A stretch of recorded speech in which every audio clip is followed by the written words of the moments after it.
ওযু করার পরে কি আয়নায় মুখ দেখলে ওযু ভেঙে যাবে? গোসলখানা ও টয়লেট একসাথে থাকলে ওযু করলে হবে কিনা? স্বামীর ভাগিনা ভাতিজা অ্যাডাল্ট হলে তাদের সাথে কেমন চলাফেরা করা উচিত? বাথরুমে কাপড় কাচার সময় বিসমিল্লাহ বলা যাবে কিনা? স্বামীর হুকুম ছাড়া বাবার বাড়ি যাওয়া যাবে কিনা? আমি আমার মৃত পিতার নামে যাই সাদকা করি তার সব কি আমিও পাবো? চেইনওয়ালা ঘড়ি পরে নামাজ পড়া কি নাজায়েজ জানালে উপকৃত হব? তাহাজ্জুদের নিয়ত করে যদি বিতের নামাজ রেখে দেওয়া হয় এবং তাহাজ্জুদ আদায় করতে না পারি তাহলে করণীয় কি?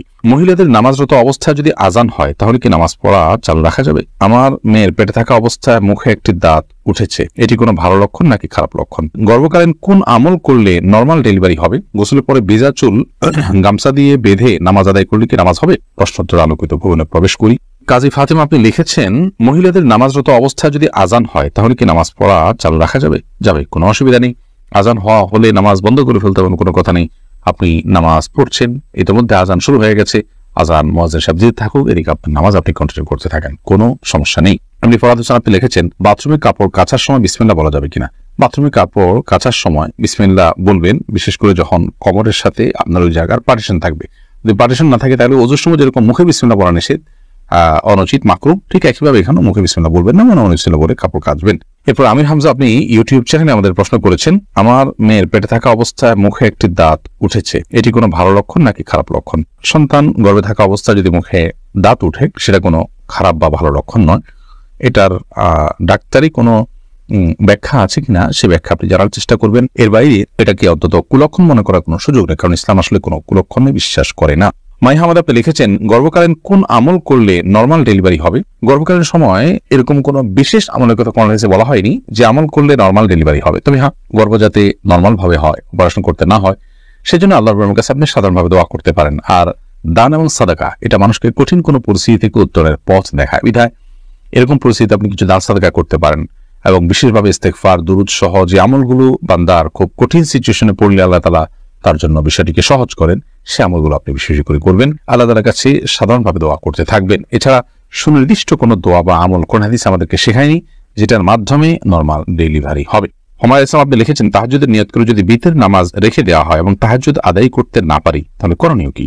আপনি তাহাজ্জুদ পড়বেন ভোর রাতে, সেজন্য বিতির পড়েননি, তো এটি আপনার জন্য তখনই উচিত হবে যখন আপনি ভোর রাতে উঠতে পারবেন এবং তাহাজ্জুদের জন্য পুনরায় ঘুম থেকে উঠতে পারবেন। সে মর্মে আপনার যদি প্রবল সম্ভাবনা থাকে, জোরালো সম্ভাবনা থাকে, তাহলে সেক্ষেত্রে আপনি এটি করবেন।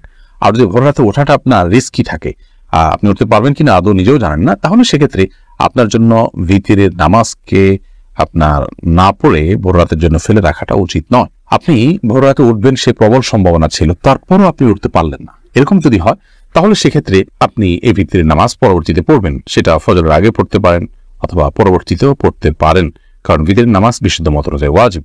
বিধায় ভিতরের নামাজ ওয়াজিব হওয়ার কারণে আপনি যদি এটা মিস হয়ে যায় তাহলে সেক্ষেত্রে আগে পরে আপনাকে এটা পড়ে দিতে হবে। সৈয়দ আবু হায়দার আপনি লিখেছেন, চেইনওয়ালা ঘড়ি পরে নামাজ পড়া কি নাজায়েজ জানালে উপকৃত হব? না, চেইনওয়ালা ঘড়ি পরে নামাজ পড়লে সেটা নাজায়েজ হবে এমন কোনো কথা নেই। এরপর নুসরাত মাহি আপনি লিখেছেন, আমি আমার মৃত পিতার নামে যাই সাদকা করি তার সব কি আমিও পাবো? আপনার মৃত পিতার নামে যে সাদকা আপনি করবেন, আশা করা যায় আল্লাহ রাব্বুল আলামিন আপনাকেও এক্সট্রা হিসাবে তার সাদকার সওয়াব দিবেন। কারণ আপনি যেহেতু পরিশ্রম করেছেন, আপনি যেহেতু কষ্ট করেছেন, আল্লাহ রাব্বুল আলামিন সেজন্য আপনাকে বঞ্চিত করবেন না। কারণ আল্লাহ রাব্বুল আলামিন কাউকে তার পরিশ্রমকে পণ্ড বা ব্যর্থ হতে দেন না যতক্ষণ পর্যন্ত সেটি আল্লাহ সন্তুষ্টির জন্য হবে এবং সঠিক নিয়মে হবে। সাবির ইয়াসমিন জান্নাত আপনি লিখেছেন, স্বামীর হুকুম ছাড়া বাবার বাড়ি যাওয়া যাবে কিনা? আপনি যেহেতু স্বামীর সংসারে থাকেন, অতএব তার সুবিধা অসুবিধা, তার প্রয়োজন ইত্যাদি বিষয় থাকতে পারে, সেই কারণে তাকে আপনি বলে যাবেন। কিন্তু স্বামী আপনাকে আপনার বাবার বাড়ি যাওয়া থেকে বঞ্চিত করে রাখবেন, যেতে দিবেন না, আটকে রাখবেন এবং তার খেয়াল খুশি মতো সে আপনাকে আপনার বাবা মার সাথে সাক্ষাৎ করা থেকে বিরত রাখবেন, সে অধিকার কিন্তু তার নাই। সেটা যদি তিনি করেন তাহলে তিনি অন্যায় করছেন। তবে হ্যাঁ, অবশ্যই আপনি চেইন অফ কমান্ড, একটি ফ্যামিলির পারস্পরিক যে বোঝাপড়া, সেটা যেন ভালো তার জন্য আপনি বলে যাবেন এবং এই বলে যাওয়ার মধ্যে ভদ্রতা, এই বলে যাওয়ার মধ্যে নিজেদের বোঝাপড়া যে আছে সেটির প্রমাণ হয়। বিধায় এটাকে দোষণীয় মনে করা যে আমি তাহলে কি বন্দী হয়ে গেলাম, এরকমটি মনে করার কোনো কারণ নেই। এরপর এমডি আলাউদ্দিন কেএসএ আইডি থেকে আপনি আমাদের ইউটিউব চ্যানেলে প্রশ্ন করেছেন, স্বামীর ভাগিনা ভাতিজা অ্যাডাল্ট হলে তাদের সাথে কেমন চলাফেরা করা উচিত? খুবই গুরুত্বপূর্ণ এবং সমযোজী একটা প্রশ্ন। একজন নারীর জন্য, একজন মুসলিম মহিলার জন্য তার স্বামীর ভাগিনা কিংবা ভাতিজা তারা যদি প্রাপ্তবয়স্ক হন বা প্রাপ্তবয়স্ক আর কাছাকাছি হন তাহলে তাদের সাথে পর্দা বিধান তার জন্য প্রযোজ্য হবে। ছোট বাচ্চা হলে তো ভিন্ন কথা, কিন্তু এছাড়া স্বামীর ভাগিনা, স্বামীর ভাতিজা সেক্ষেত্রে এই বাচ্চাগুলো তার স্বামীর হয়তো নিকটাত্মীয়, খুব কাছের মানুষ, বাট স্ত্রীর যেহেতু কোনো রক্ত সম্পর্কে আত্মীয় নন এবং তারা যেহেতু তার জন্য গায়ের মাহারাম, অতএব অবশ্যই তাদের সাথে পর্দা করতে হবে। আমাদের দেশে এই জায়গায় এসে অনেক পর্দানশীল মা বোনরা পর্যন্ত ভুল করে ফেলেন এবং তারা এখানে এসে পর্দা করতে পারে না, এবং এক্ষেত্রে অবশ্য তাদেরকে পারিবারিকভাবে তাদের স্বামী বা স্বামীর বাড়ির অন্যান্য যারা আছেন তারা বেশিরভাগ ক্ষেত্রে অসহযোগিতা করেন। অতএব একজন প্রাপ্তবয়স্ক যুবক, তার জন্য তার মামি কিংবা চাচি তাদের সাথে সাক্ষাৎ করা যায় নয়, বরং তাদের সাথে পর্দার বিধান পরিপূর্ণভাবে প্রযোজ্য হবে।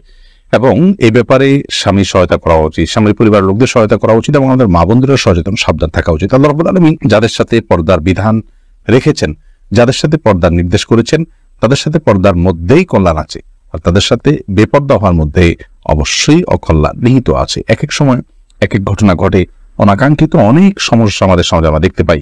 সেগুলো থেকে আমরা নিশ্চিত হতে পারি যে আল্লাহ রাব্বুল আলামিন কেন এই সমস্ত বিধিবিধানগুলো আমাদের জন্য আরোপ করেছেন, প্রযোজ্য করেছেন। আইরিন সুলতানা মাহিয়া আপনি লিখেছেন, ট্যাপে অজু করলে নিচে বালতি থাকে, ফলে অজুর পানি বালতিতে পড়ে, সে পানি কি টয়লেটের কমোডে ঢালা যাবে? ঢালা যাবে, কোনো অসুবিধা নেই, বরং ঢালাটাই উত্তম। বিশেষ করে কমোড পরিষ্কারের জন্য, টয়লেট পরিষ্কারের জন্য, বা কোনো গাছ ইত্যাদি থাকলে সেগুলোর গোড়ায় পানি দেওয়ার জন্য, যে কোনো কাজে আমরা এই পানিটা ব্যবহার করাই উচিত। কারণ অজুর যে পানিটা, এই ব্যবহৃত পানিটা, এটা অন্য কাজে লাগানোটা কোন হাদিসের দৃষ্টিকোণ থেকে কোনো নিষিদ্ধ কিছু নয়, এটা নাপাক নয়।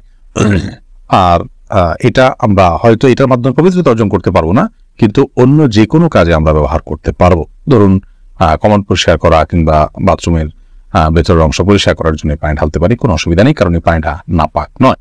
এরপর জেসমিন আক্তার আপনি লিখেছেন, গোসলখানা ও টয়লেট একসাথে থাকলে অজু করলে হবে কিনা? বাসা যদি গোসলখানা এবং টয়লেট একসাথে থাকে সেক্ষেত্রে ভেতরে অজু করলে অজু হয়ে যাবে, কিন্তু উত্তম হলো কমোড এবং টিপের মাঝে কোনো পার্টিশন না থাকলে, আড়াল না থাকলে, সেক্ষেত্রে বাইরে অজু করবেন, এটা হলো উত্তম। কিন্তু যদি ভিতরে অজু করেন তাতে অজু হয়ে যাবে, কোনো অসুবিধা নেই ইনশাআল্লাহ। এরপরে মার্জিয়া শেলি আপনি লিখেছেন, নিকট আত্মীয় যারা সুদ খায় তাদের বাড়িতে বেড়াতে যাওয়া যাবে এবং খাওয়া দাওয়া করা যাবে। নিকটাত্মীয় যারা সুদের সাথে জড়িত তারা তো হারামের সাথে লিপ্ত, আল্লাহ তাআলা মাফ করুন। এই সুদের সাথে জড়িত হলে, হারামের সাথে যদি লিপ্ত থাকে, তাদের উপার্জন শুধুই হারাম হয়, তখন সেক্ষেত্রে তাদের বাড়িতে যেতে পারেন, কিন্তু তাদের খাওয়া দাওয়াটাকে কৌশল আপনি অ্যাভয়েড করবেন। আর যদি তাদের অন্য হালাল উপার্জন থাকে, তাহলে সেক্ষেত্রে হালাল উপার্জনের পরিমাণ বেশি থাকলে আপনি সেখানে খেতে পারেন। আর যদি হারাম উপার্জন পরিমাণ বেশি থাকে, হালাল উপার্জন পরিমাণ কম থাকে, তাহলে খাবেন না। আর যদি তিনি সুনির্দিষ্ট করে হালাল উপার্জন থেকেই দিয়েছেন, আপনি জানেন, তাহলে সেক্ষেত্রে সেটা অবশ্যই খেতে পারেন। জারিফা জান্নাত আপনি লিখেছেন, গোসলের পরে ভেজা চুল গামছা দিয়ে বেঁধে নামাজ আদায় করলে কি নামাজ হবে? আমি একজনের কাছে শুনেছি এরকম করলে নামাজ হবে না, বিষয় কিছু বলেন না, এরকম করে নামাজ হবে না এমন কোনো কথা নেই। আপনি একজন নারী হিসেবে আপনার পুরো শরীর আপনাকে ঢেকে নামাজ পড়তে হবে, শুধুমাত্র মুখমণ্ডল এবং দুই হাতের কবজি আপনি খোলা রাখবেন, এর বাইরে অন্য কোনো শর্ত নেই। আপনি গামছা দিয়ে ঢাকেন বা গামছা দিয়ে বেঁধে তার উপর দিয়ে অন্য একটা কাপড় দিয়ে ঢাকেন, কোনো অসুবিধা নেই। কাজল আইডি থেকে আপনি লিখেছেন, উজু করার পরে কি আয়নায় মুখ দেখলে উজু ভেঙে যাবে? না, কোনো অসুবিধা নেই, উজু ভাঙবে না।